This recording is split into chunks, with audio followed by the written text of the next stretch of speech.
Ladies and gentlemen, good evening. How's it going? Very professional setup we got going here. Hey, so we're not in the garage because it's like 10 degrees right now, and so we decided to come inside since we had guests. If we didn't have guests, we would have just been outside and been cold. But welcome to episode 10, I think it is, the Let's Go Elks Podcast. It's been a few minutes since we were able to meet, probably because things were so up in the air, and that's kind of what we want to talk about for just a minute here in just a minute. But we have some new faces, so we wanted to take a second. If you would, just introduce yourself. Let us maybe know one cool thing about you that we may not know, something, what's going on good in your world. But Jeff, you want to lead us off? Yeah, I'm the assistant principal at the high school and athletic director. Third year of being at the high school. I love it. I love working with our staff and our kids. And I love to hunt, and my family loves to hunt. And it's good stuff. It's true. He does. And he took you, as I understand. I've seen Facebook pictures or something. Yeah, he's quite the guide. So we got down there in Unit 27 and had a good old time. And Jeff spotted a big old buck from 2 miles away, something like that. It was a ways away. He's got all the good with his naked eye. Right? Yeah. I never saw the thing until Jeff, he took my rifle and he put it on stones and got it all fixed up and accounted for elevation and wind, and all I had to do was pull the trigger, Wes. It was quite the hunt. So are we promoting a business? Is this a new thing? No. Ladies and gentlemen, something outfitter starting right now. Get your... No. Yeah. But that's great. That was cool. And that was your first. That was first experience, right? So it was a good one. Outstanding. Yeah, real good. Definitely one of the things that we see on Jeff's Facebook feed a lot is you and your family together, and I think that's one of my favorite things is when I see a family enjoying something like all together. Rustin was just in here and we were talking, setting up the camera, and he's like, "Dad, I hope the AA voted yes because I want to get to video again. I want to get to go to the games."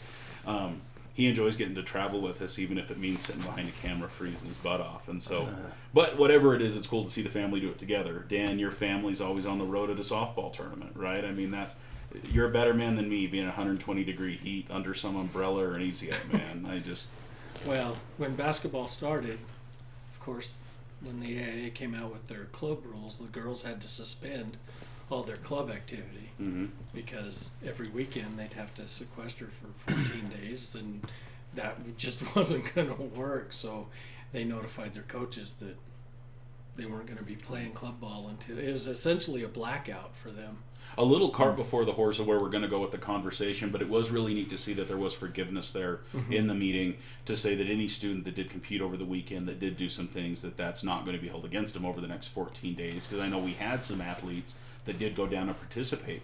The reason we're actually having this podcast is we were in your office. I was talking with Jeff to try to get a plan for winter sports, and we got a call from a parent wanting to know if we'd heard and we'd seen what had happened, and if so, my daughter has a tournament tomorrow. Can she go? Right? And so immediately, it goes back to these students just wanting to get to do something. Right. These athletes wanting to get to play somewhere, something, right? But we'll get back to that. Ethan Holiday is always something cool. I don't know why I'm doing everybody's thing. I talked about you and your family, but Ethan's family does board games, which is really cool. They all dig some cool board game stuff. But we're amazingly nerdy. It's awesome. It's true. I dig it. But what else is good in your world, Ethan?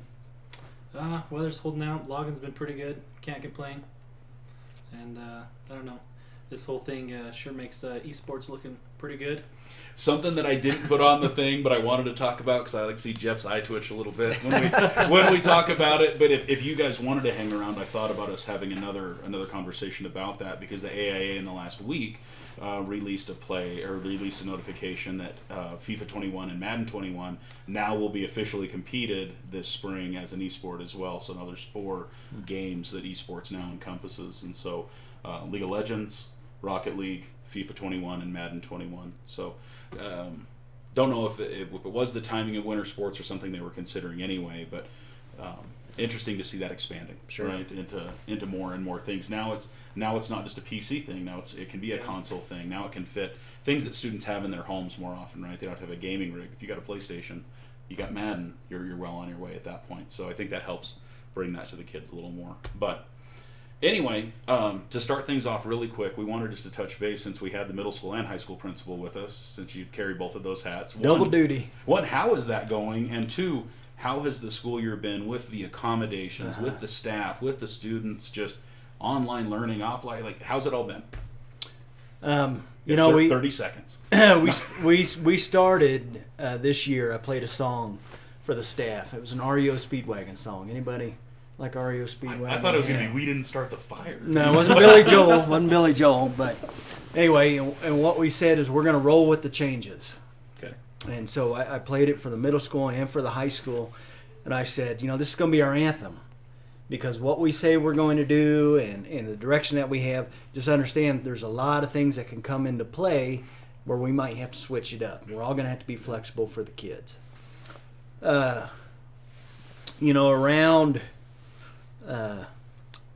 mid-November was one of those examples when we did have a spike. Yeah. And we did have some students and which, later on we put the kids all distance learning for Thanksgiving break, which really gave our teachers a little bit of breathing room and also, provided that buffer for us. So that's one of the examples, and I just want to, commend our teachers for being flexible and our parents as well for being able to adapt, whether it be, going using the Google Classroom, which could you imagine a year ago from now, we knew about the Google Classroom, but we didn't know about the Google Classroom. Two teachers knew how to exactly. use it right. Yeah, exactly. We talk about, we got to try the Google Classroom. We got to try the Google. Now, it is how we do it. Well, I watched my 6th grader, and he can check in on all of his periods. He can more or less cover his classes now with what he's got going on in Google Classroom. He was just in it just a little bit ago. And so it's neat to see that the kids are on board it as well. I didn't have to sit down with Rustin for an hour and log in and get him his stuff. He was ready to go. So, it's great to see the staff. Yeah, and the second part to that we talked about was previously we talked about instruction, and then we talked about technology as two different things. Okay. And, as time has progressed, that's all one way of doing things. Mm-hmm. Technology is instruction, and so it's just a big paradigm shift that it's an evolution of instruction, and it's exciting to learn and get better. So anyway, that's been it's been a challenge, but a real benefit to our kids. Well, leveraging tools in different ways becomes paramount in how we communicate, right? With the people that I work with at Tucson Electric Power, we the mantra is that email is not communication; it's documentation, right? It's finding the right medium, how to do it, how to work it, and so you see Google Meet, you see Zoom, you see different ways that we can communicate. You see one of the coolest things I think I saw, and we highlighted it on a previous podcast, was a teacher found that she could take a blank CD and point it at a 45-degree angle, and now had like a surface top way that she could instruct her classroom, all from her computer webcam. So just like these little things that teachers found, man, I can still do whiteboarding with my kids just with a piece of paper and a little mirror, and so that was kind of cool. It's like getting more tools in the tool belt, right? Whether it's online, offline.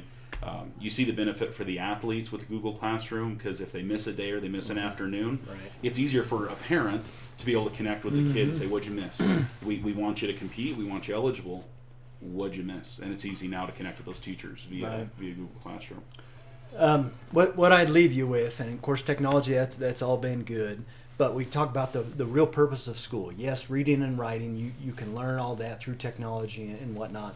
But the people skills and learning to work with people, that's another big component of why we go to school, is to learn to get along, to learn how to solve, whether it be a conflict problem or whatnot, because those things those kids are going to need whenever they become adults. Absolutely.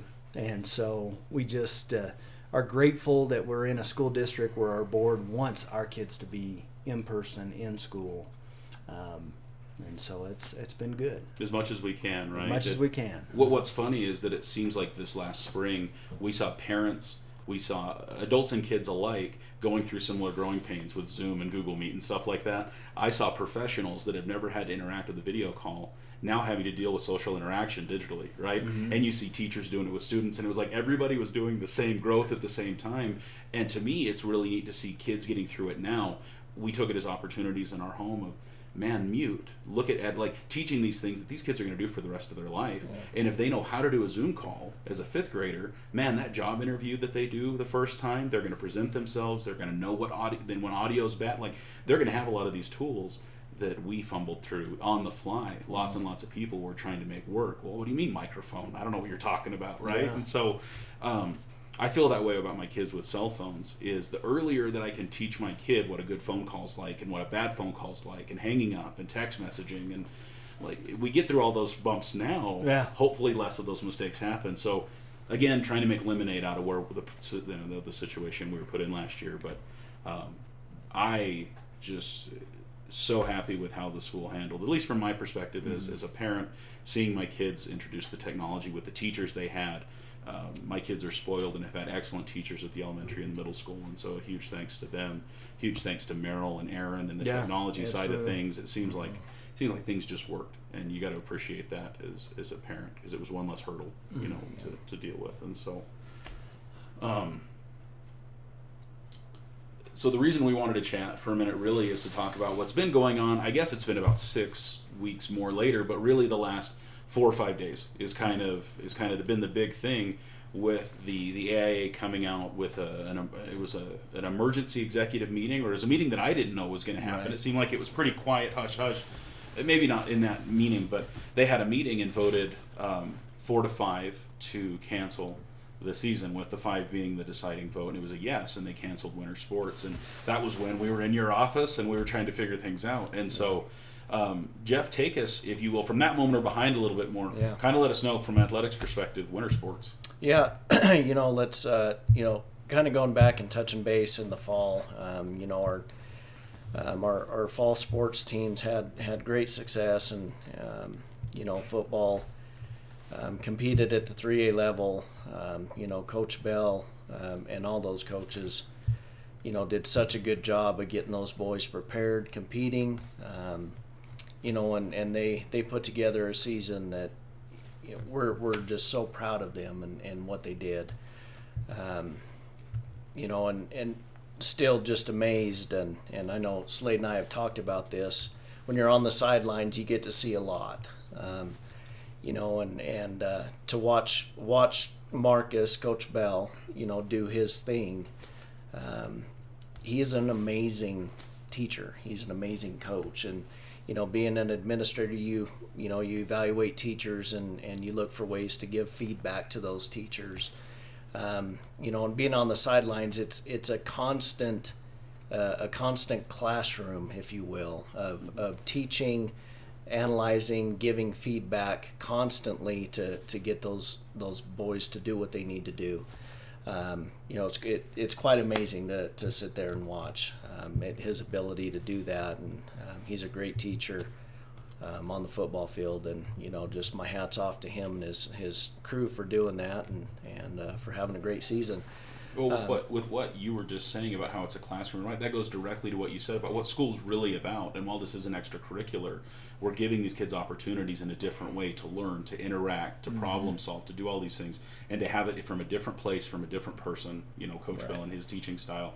It's neat. It is fun to watch. I had somebody ask me at the last game, they're like, "So we're going back down to 2A, right?" And I said, "We made it to the quarterfinals, a division up in our first year. I don't think we're going anywhere. I'm pretty sure we're comfortably in 3A." But the one thing about it is, they're going to get their team ready to play, at whatever level.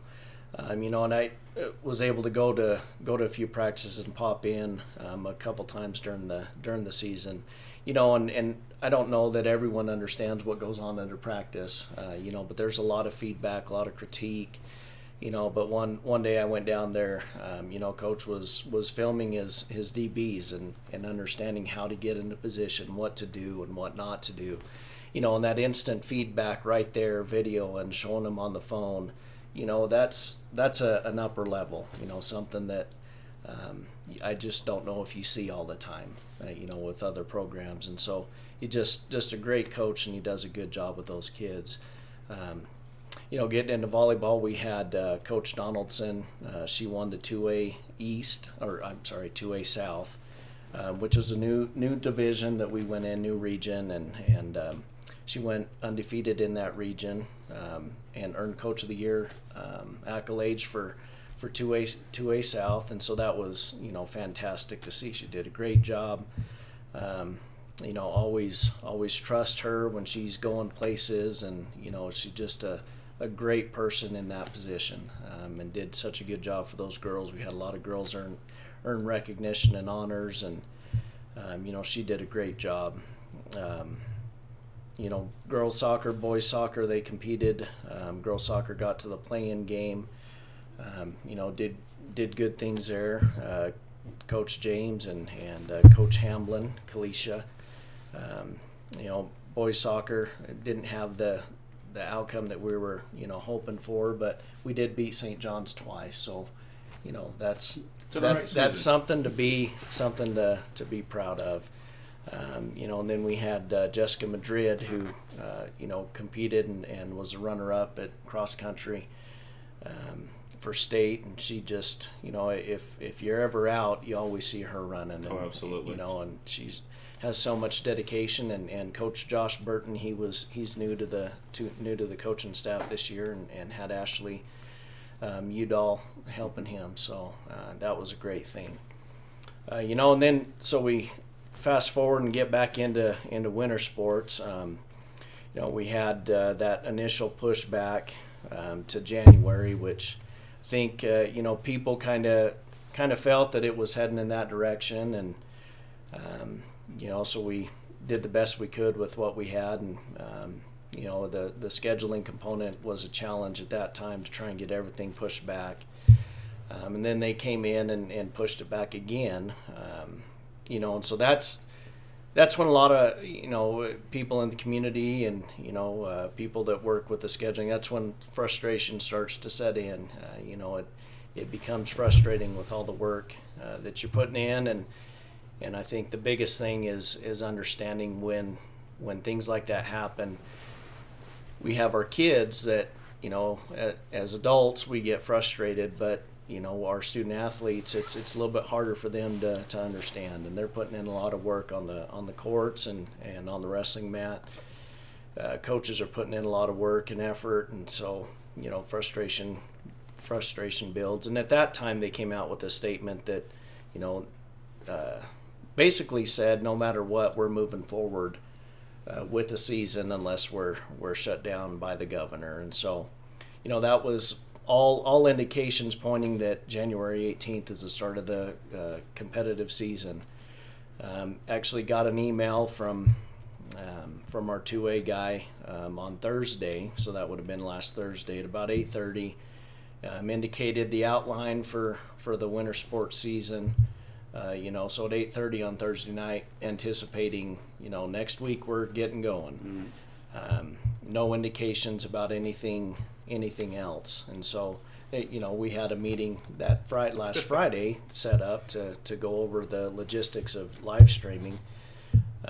You know, and that news did come in, and you know, at that, I really don't know how to handle that. You know, it's like, what really, you know, and so I think it had to have been the culmination of how many versions of the schedule had you gone through, how many hours, how many same conversations you have, like 8 times with somebody, and I can't connect with the level of stress that you guys had to have come to a head in that moment, and rightfully so. Yeah, the most important thing, you know, is understanding the impact that it's going to have on our kids and our athletes at that point. You know, and all this excitement and anticipation, and you're building up and you're ready to go. You know, and then to have that pulled out from underneath you, you know, for the kids, that it was devastating. And but in the meantime, through up until today, you know, there had been a lot of discussion about alternative plans and putting things together. A lot of those alternative plans were still going to impose really the AIA modified guidelines that they had in place, and still some fan restrictions and things like that. You know, and a lot of that was just being put together without everyone understanding what went into that. You know, a lot of ADs coming together, putting ideas together. there were still going to be modifications put into place, but we were looking forward to having something else. And then today's news, they decided to revote, and things changed, which brought the AIA back into the picture. And so, with that, there's some challenges that, we're going to have to maneuver through.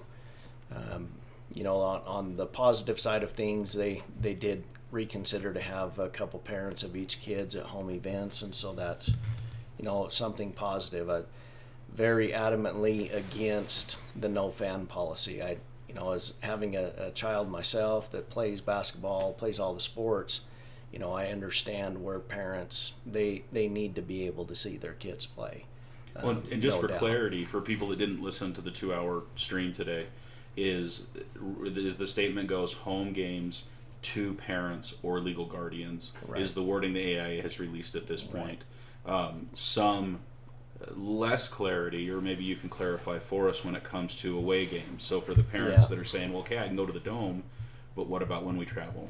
There's even with the meeting today, there's still some things that I have to look through. We need to meet as administration and sift through the fine details and see what we can and what we can't do. And so the way that it was explained in that meeting, the way that I took it was, it's going to be, 2 parents per player for home events. But some locations may be up against local guidelines of event gatherings to where they may not be able to have that ability to bring that many people in, or there may be a limit to how many parents can come in, etc. So occupancy restrictions. Right. I heard him talk about that a little bit. Well, if it can only be 50 people, how do you deal with what 50 get in, right? And so that's, I can only imagine how many more questions you have now that you didn't even have to think about. Like, it's all new again. And so there's, I know everybody, wants answers and wants a direction, and before we come out and make these, statements, we need to be fully informed on what exactly it's going to be, so we don't misinform people. And so we've got a lot of work to do to go through those things and communicate with other ADs and see where people are at. So one other point for clarity that I know was discussed a lot in this meeting that was an additional modification that I think was somewhat of a surprise is athletes, not just coaches and officials, but athletes wearing masks as well. And that will also be the spectators from the way that the guidelines were presented in the meeting. Do you want to expound or kind of provide just a little, whatever clarity we do have right now? I'm still trying to wrap my head around that. I disagree with it. I don't think that, for athletes on a court, I played high school athletics, college athletics. I just don't, I can't wrap my head around understanding how they can expect our kids to do that. I just don't understand that. Well, I work in an industrial setting, and I've had so many people that work out in those fields talking about how hard that is. 1, to breathe in the heat. 2, to exert yourself and have that happen. And so you take that to a field. You take that to a wrestling mat, Ethan. So wrestling alone, you're breathing like crazy for the 5-6 minutes that you're wrestling. But on top of that, tell me how you're going to be able to control placement of a face mask while rubbing your face against the mat, And so, what do you anticipate, or what do you like? I don't want to have too much conjecture, but that's going to be a hard thing it's a hard bill, right, for the officials, for the players. It'd be so hard to officiate. Like, what do you are you going to stop the match every 5 seconds when someone's cross-facing or going for a double leg and it just catches on their leg? You lose a point every time your mask comes off. You get 3 warnings and then you're disqualified. Like, whoever has the better mask wins now. Like, so hopefully, again, it's going to be clarity. Hopefully, and not very long, right? It, like so many things 2020 was, it's going to be learning as we go, right? We're going to go to a match. We're going to have something happen.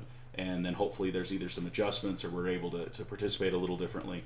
And I can only see that happening is you're going to get feedback from students in the moment, and you're going to have ADs. They're going to say, look, we tried, man. Like, here's video of us trying. We duct taped the mask on, and we're still having trouble. So, well, even in wrestling, I mean, it's concerning for me to have someone's face covered up and they're in a compromised situation. You don't see them turning purple. that's officiating nightmare right there. 'Cause Other safety implications that can happen as well. So yeah, and that's aside from the fan, I forget who the board member was on there that brought the discussion up. I applaud that guy for recommending at least 2 parents to get in. I was just having a really, really hard time with that side of things before they went in and changed this. So thankfully they did come out with that.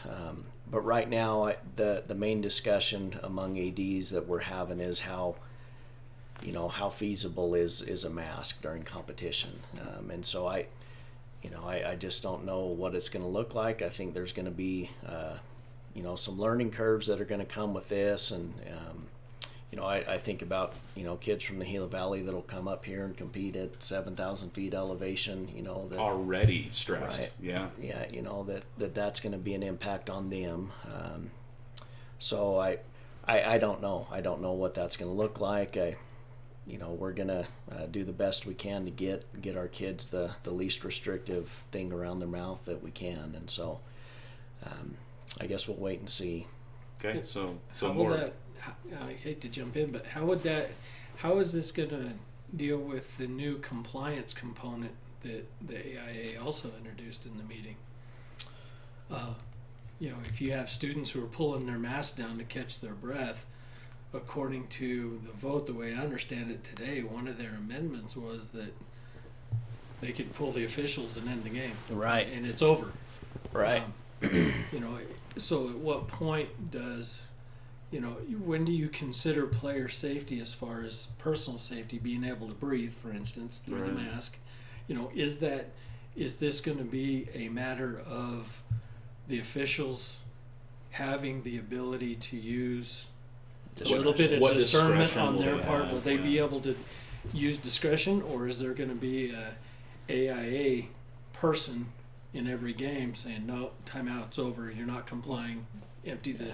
Before every football game, I always would see Steve Elder or Chris Matthews or you down with the officials, and so I can only imagine that before those matches, you're going to be in communication. The officials, there's going to be a lot of effort. And again, I think the emphasis that comes across the board is for the athletes, right? We're going to do everything we can to try to give the students the most normal experience that we can, right?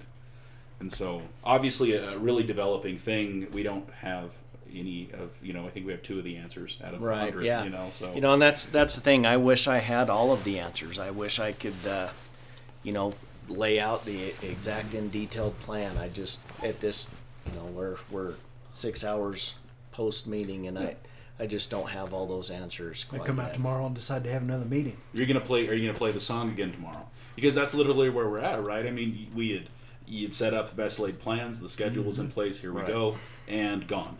And now back, but different. And so it's again in true COVID-19/2020 fashion. Yeah. Every day's a new day. We're making policy up in a daily, hourly fashion, right? Sometimes. Yeah, and we, trying to remember that we're keeping the kids. That's the most important thing, is our athletes and our student athletes, and we have to keep that at the forefront. What can we do to let those kids have a season?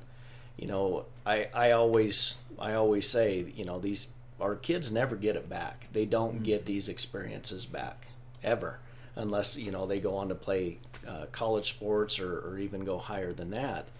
High school athletics for the vast majority of kids, this is what they get. We were fortunate that we didn't have to deal with this stuff when we were in high school. And in the last year's time, we look back and we look through all of this.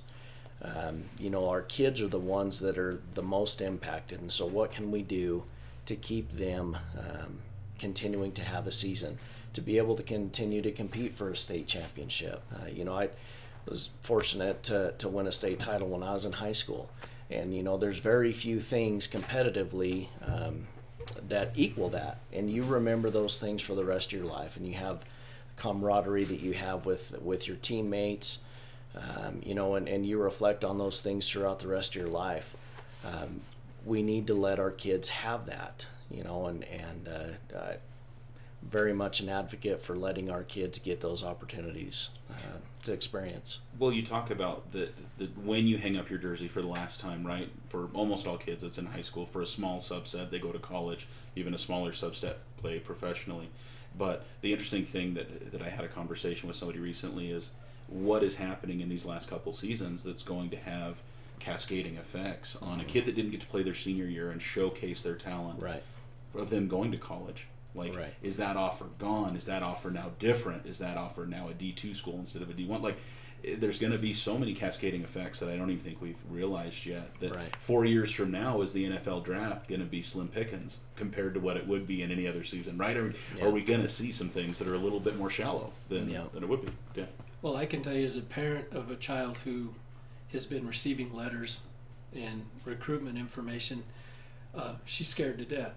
And the reason she's scared to death is because the NC2A keeps allowing seniors. Last year they allowed the seniors one more year of eligibility. Now they're allowing another year of eligibility for this year's seniors. So what's happening is you're getting a log jam Stacking Right. that. so Yep. that now new recruitment becomes less of a focus because teams are now top heavy with players that should have cycled out but now have another year of eligibility. Forget red shirt years, forget all these other things. Right. Now they're stacked. So it's actually opposite of the problem that I was thinking in my head Right. when I was talking about it. That's crazy. Well, and then we, also just not this particular rest of the winter and spring season, but also looking down the road, in the future with high school sports and we want to make sure we have all of the availability for these kids to play the teams that we want to play. The rivalry games, the Snowflake and Blue Ridge and Sholo, and we want to make sure that we still have those opportunities for our kids. They remember those. Those are important to the community, and so there's a lot to discuss, a lot to think about, and so before we jump into making decisions, I need to talk to all my coaches and see what their feelings are, and see kind of where we stand. So I appreciate just a little bit of the insight that I've got to see as we've been trying to figure out what's going on is how much at the end of the day that it is about the kids, and sometimes we can lose perspective of that, right? We rah and things get exciting, but at the end of the day, you guys are thinking of the kids and what's best, not just for this year's kids, because people that have a senior, I can only imagine how heartbreaking that is, and kids that had a senior last year. Absolutely. Right? The perspective that you're not just thinking of this season and last year's seniors, but do we want to be able to play a sport 2 years from now? And if so, what are the best strategic decisions to make in order to do that? Yeah. So, yeah, I go back. Our seniors last year, they lost their spring season, and that was, a travesty in and of itself. And this year's seniors, they have weathered last year's shutdown, and they've weathered a shortened fall season with modifications and all of the unknown. We go into the winter season. Our seniors are weathering this storm now. We go into what we hope is the spring season, and they're still, it's hard to trust and know what's going to happen. I mean, all indications point that we will have a spring season, but those juniors from last year, they sure have weathered, in my opinion, what a 17 or 18-year-old should not have to weather. And they've done so in great fashion, and hopefully this year can end on a good note for them.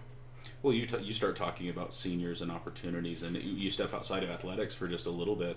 We had seniors that didn't experience their senior prom. We had so many schools. Fortunately for us, we had a graduation, but how many schools didn't have a semblance of a normal graduation? Right. And so that comes around again as to how many more of these kids that were juniors now seniors are going to have again effects like this, that they're not going to experience somewhat of a normal quote unquote experience that we see in high school, right? Love it or hate it, you had a prom, right? You went stag, you had a date, you did whatever. Like, people have their prom story, or they didn't go and that was their story, you know, but they had one to go to, right? Last year's kids didn't have Skills USA, didn't have FBLA State, those other things outside of athletics. And so again, just really appreciate what the school's doing to try to make it as much of a normal experience for our kids as we possibly can. Winter formal's coming up in a few weeks. We're trying to give these kids as much of a normal year as we can, right? School assemblies as much as we could in the fall, which was cool to see those things happening. So, is there anything that you want to bring up about things like that are coming on outside athletics, or would you like to touch on the middle school as well, just a little bit on, is there any differences I think there? what we would talk about with middle school athletics kind of goes along the lines of what we're talking about with high school, except, our plan is to have fans at middle school games, and only at home. We wouldn't be able to dictate that, going that away games. Mm-hmm. So as of right now, we're not under, the AIA with middle school. It's our own league, so we're able to have some more flexibility there. So anyway, but like I said, we've got to be flexible with that as well, because, who knows, next week or whatever, Tomorrow, something else could come down. That White Mountain League, they like to stay in line with the AIA, but, it's a lot less formal, obviously. Yeah, it's interesting.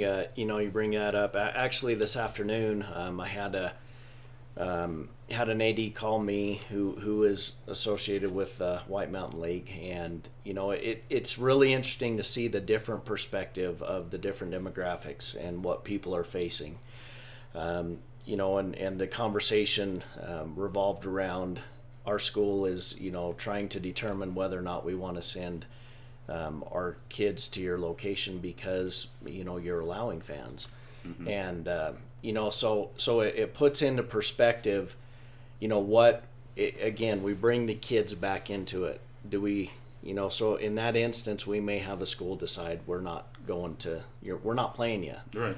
And so then you ask yourself, do you want your kid to play that game and get that experience? Mm-hmm. Or do you want to say, tough, that's just the way it is? Right. Is it worth parents missing that one home game so Right. team comes, and then you're creating, but then you're also creating exceptions and Right. I have my personal feelings about it, and for sure. Yeah, but it also again brings back to the forefront what's going to be the best for our kids, Mm-hmm. and that specific situation. So people are dealing with this around the mountain and around the state and country, for that fact, of how are different people thinking different things, and what are the demographics showing for those people, and how do you make things work out?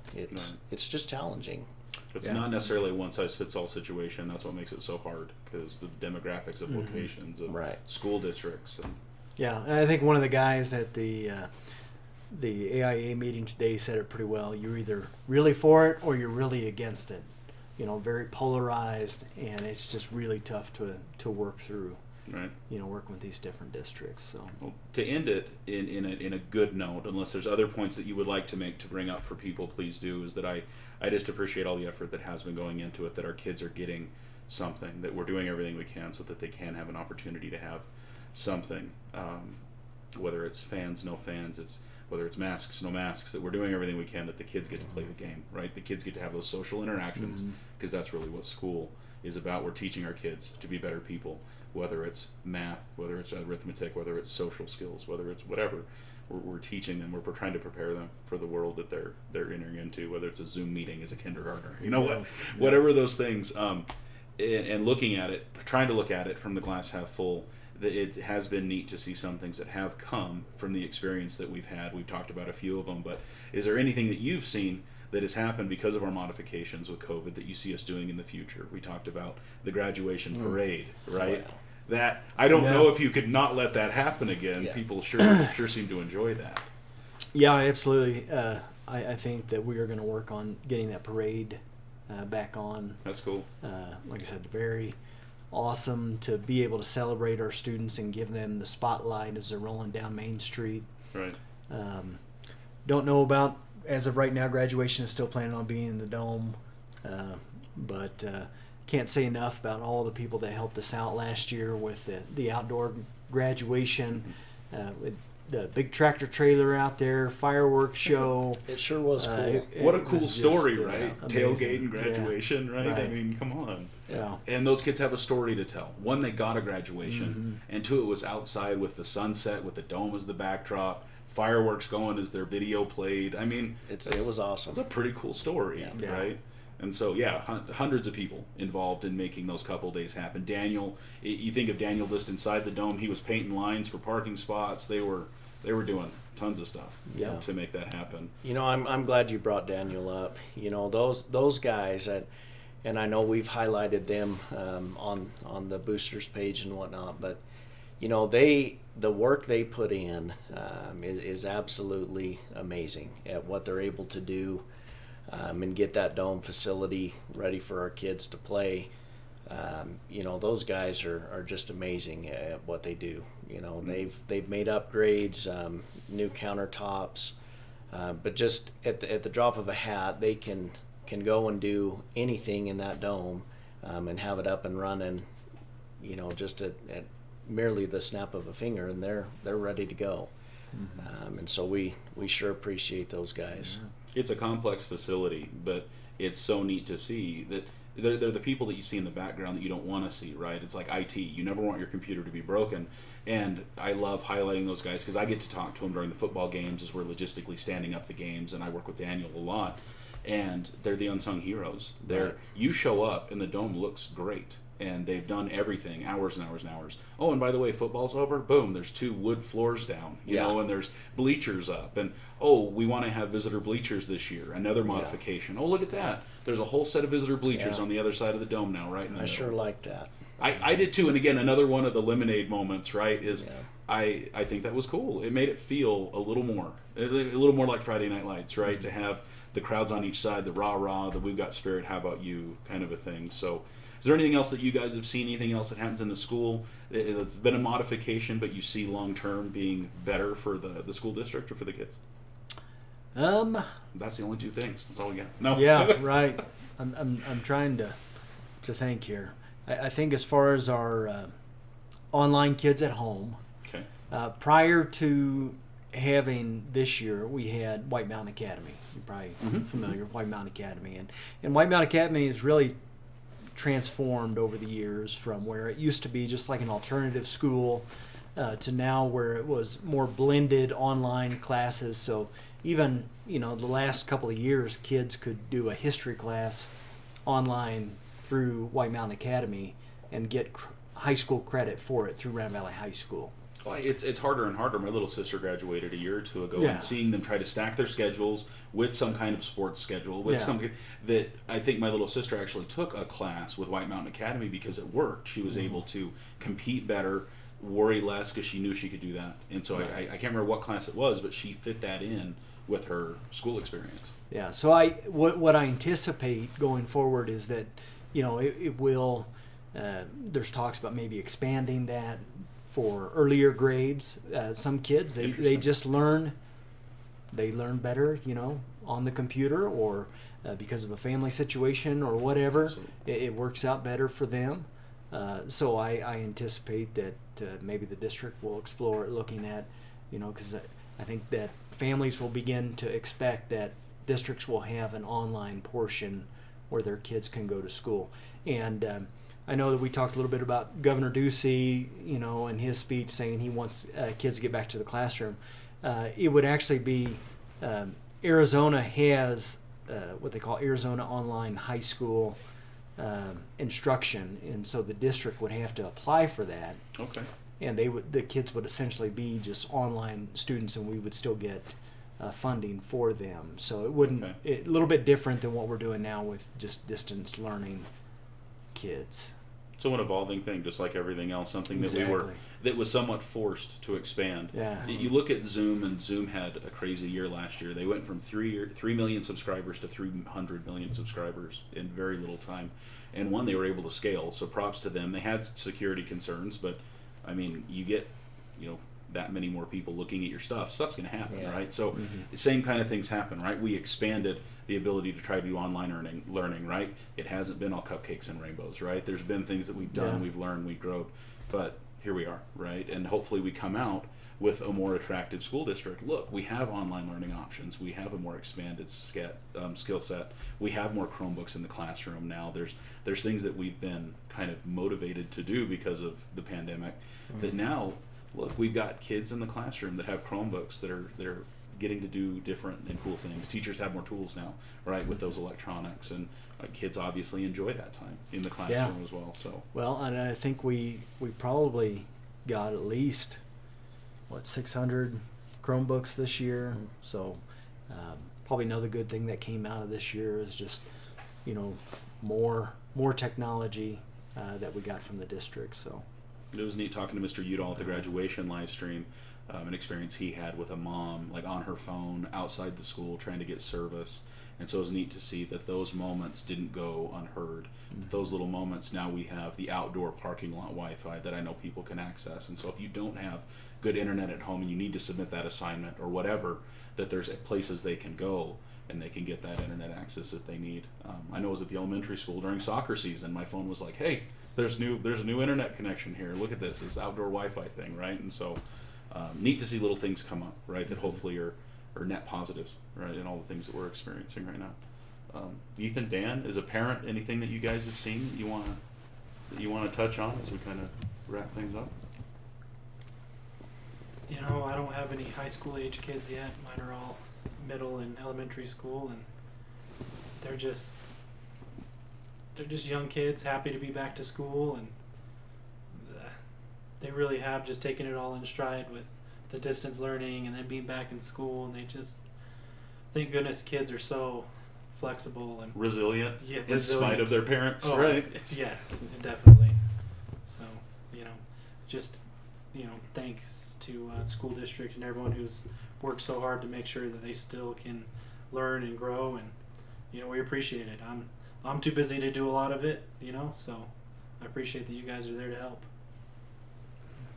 I can tell you my daughters have enjoyed they've enjoyed the ability to go back to school. They prefer the face-to-face versus the computer. They did fine on the computer. Over Thanksgiving, Emily was deer hunting with me all day, and then She killed a nice buck, by the way. oh, thank you. She It's really full likes circle. it. And I got to tell you, it's close the pretty podcast tasty. now, so. It's pretty tasty. We got the meat back already. It's pretty tasty, but she was able to. They were able to work on their assignments. So it's been beneficial having both. Just because if you can go from one to the other and back and forth, Google Classroom and the way the school is really moved forward utilizing Google Classroom, I think has been the single biggest improvement as a parent I've seen, because it does allow athletes to stay kept up with their coursework, because now they can log in on a Saturday and do their makeup work from the previous week. And now, when you get into basketball season and softball season where you're playing multiple games a week, you're traveling all week, that's going to become even more important. So as a parent, I am just excited and glad that the school was, basically forced into this. I realized it was really uncomfortable at first, but you know what? You guys have stepped up and done what I think is a really good job given the circumstances with which we started. Because it was relatively new, nobody really knew how to approach the question, and then all of a sudden, bam, all this got thrown on us. And the way that overall the schools reacted, as a parent, I couldn't be more pleased.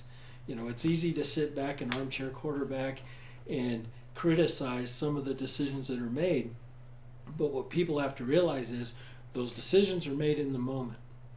They're made in the moment based on the information that's available at the time. If we all had the ability to go back and change a bad decision based on new information, there wouldn't be any criticism. Right. But we can't do that. We don't have the convenience of being able to do that, neither as parents, nor as administrators, nor as teachers. So I can only applaud the school for its efforts in meeting this challenge the way they have, especially in a district as small as this compared to Metro Phoenix, who, I listen to News Talk Radio constantly while I'm working, and a lot of those school districts had huge problems and never really got to a point where they adequately addressed them. Right. You can't get your head above water, right? No. They weren't at a place, they weren't equipped, and so props to where the school was. Even if we did feel like we were really deficient in the Google Classroom, they stepped up to the plate. They were ready to go. We got them ready. The technology was in place that we were able to do that, and so the school district, I agree, did well.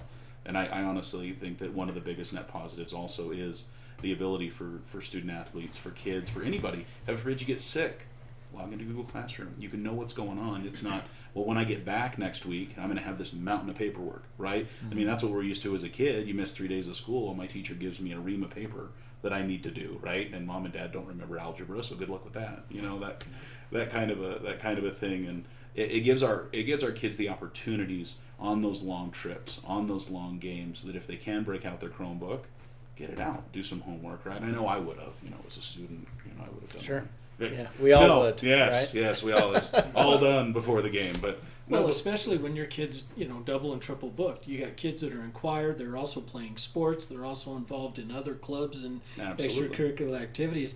You start adding all that stuff up, and there's only so many hours in the day. There's a really funny little moment in Modern Family that the mom goes to all of her kids' AP class, like preps for school, and they're like, "Oh, you only have an hour and a half of homework a night." And then she's like, at the fourth time she heard this, she gets on the board of this calculus classroom, and she's doing 2 + 2, and she's messing up. But the point she's making is the kids get home and they have 8 hours of homework a night, right? These kids are double booked. Oh, and practice, by the way. And know how many of these kids have a cow or horses or animals at home or have something else. They got to break the ice in the morning, right? There's so many other things. And so anything we can do to try to line them up for success with technology in this instance, I think is great. Yeah. As long as we're handing out attaboys to the school, the district, and what they've done, can I just say that what you guys have done with the meal program to help the kids, I know for a fact that's changed a lot of people's lives.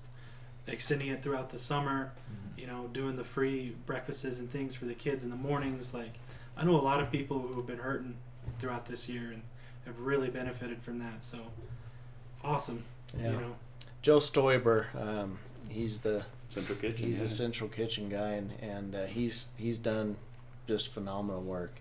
Puts out a good product. Yeah. Nice. Yeah, Actually cares about the food. Yeah.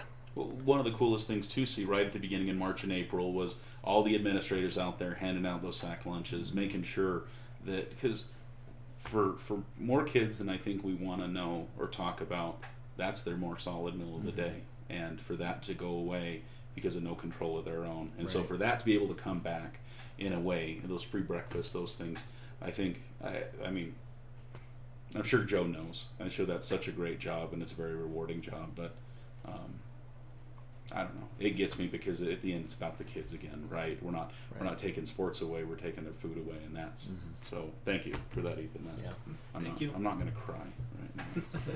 Not going to do that. But guys, thanks for spending some time. Thanks for coming. Yeah, thank you guys for Thank you. all you guys do. We sure do appreciate you. I mean, we know that a lot of families weren't able to travel. A lot of the games that you guys were at, and so you guys really provided an awesome service to the community. So thank you. Well, we hope to continue that. Again, we were meeting with Jeff last week to try to figure out what that looks like, what do we do, what we can do. So we'll hopefully pick that conversation back up and try to get things figured out. Yeah. Again, as far as we know, is the high school schedule picking up kind of where it left off? Yes, it is. So guys, look at online. It's online right now. Our first game is next week on the 19th against Holbrook, if I'm not mistaken. Yes. Basketball at home. Yes. That's the first one I remember. Man, and I don't have wrestling off the top of my head. But next week, we've got it going, and Tuesday's the first day. Monday's a holiday as well, right? It's Martin Luther King Day, I think, if I'm not mistaken. So Tuesday night, more information to come. Guys, watch the Booster Club page, and I'll be talking with Jeff as much as I can. It'll be on Let's Go Elks, but I know as soon as Jeff gets information, it gets sent out, and so just keep your eye out, and we'll know more tomorrow than we knew today, and we'll know more the next day, and hopefully we know what we're doing by Tuesday, right? Yeah, so exactly. Just bear, just hang in there with us, guys. It changes every day. We're going to try to do what we can. We're trying to get enough people stretched out that we can provide streaming for some of the sports like this right now. And so we've talked about it before, but if you're interested in being part of Let's Go Elks and what we do, please reach out on Facebook. You can send me a message. I'm at Wes McBee on pretty much every social platform, or you can find us at Let's Go Elks as well, and let us know. Rustin was just asking about getting to video for basketball, and I'm like, man, do you realize that's like 3 hours of sitting there moving the camera? And he's for it. Like, we have people that want to do it, and so if you want to help us bring winter sports and whatever else we can, please reach out. We need the help. One of the scariest things for me is when this outgrew just me and a camera and a computer, right? And it's been really fun to see it happen. So for Let's Go Elks, I'm Wesley McBride. A huge thanks to Mr. Jeff Cochran and Principal Morgan, which I will always get backwards my entire life. Principal Slade. I think I put Slade in my phone. Like, it's always backwards. So I know I call you one, and it's I'm known as the man with two last names. Oh, it's either Buddy, because I mean they're like, hey, Slade Morgan Buckaroo, And so middle school, high school principal, Mr. Ethan Holiday at Luck Unchanged on pretty much all the platforms as well. Mr. Dan Muth, which is dan.muth.12 or dmjmpls.com. Guys, for Let's Go Elks, have a good one. Be safe. Make good choices.